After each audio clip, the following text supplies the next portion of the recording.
આસામના તમામ 126 વિધાનસભા ક્ષેત્રોના 31,456 મતદાન કેન્દ્રો પર આજે સવારથી મતદાનનું કામ ચાલુ છે.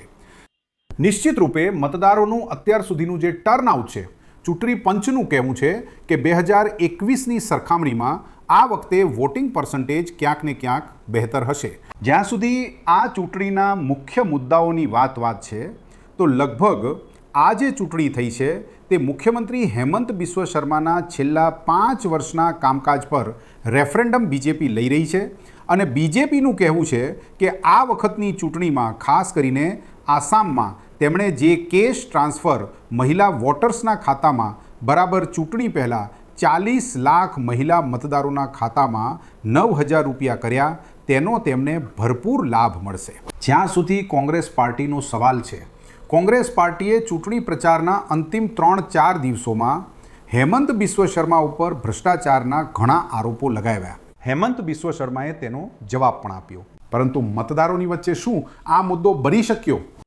આ તો આવતા મહિને 4 મેના રોજ જ્યારે ચૂંટણી પરિણામ આવશે ત્યારે જ ખબર પડી શકશે.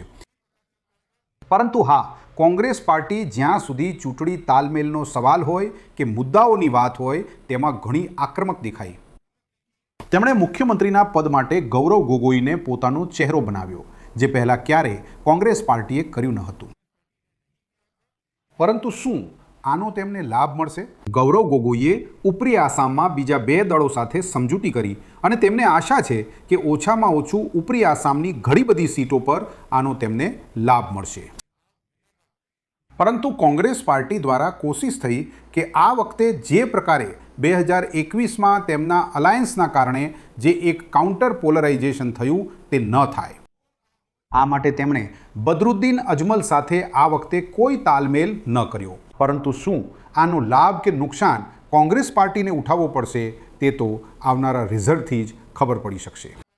પરંતુ હા, એક વાત નક્કી છે કે આસામમાં ફરી એકવાર બીજેપીની ત્રીજી વાર સરકાર બનાવવાની જે પૂરી કવાયત રહી છે, જે પૂરી કોશિશ રહી છે, તેનો સૌથી મોટો આધાર રહ્યો ડાયરેક્ટ કેશ ટ્રાન્સફર. અને બીજેપીના નેતાઓનું કહેવું છે કે જ્યાં જ્યાં ઇન્કમ્બન્ટ ગવર્મેન્ટે ચૂંટણીની બરાબર પહેલાં કેશ ટ્રાન્સફર કર્યા તેવી સરકારો રીઇલેક્ટ થઈ. તેથી આસામમાં પણ તેમની સરકાર આવવામાં તેમને કોઈ મુશ્કેલી નહીં થાય.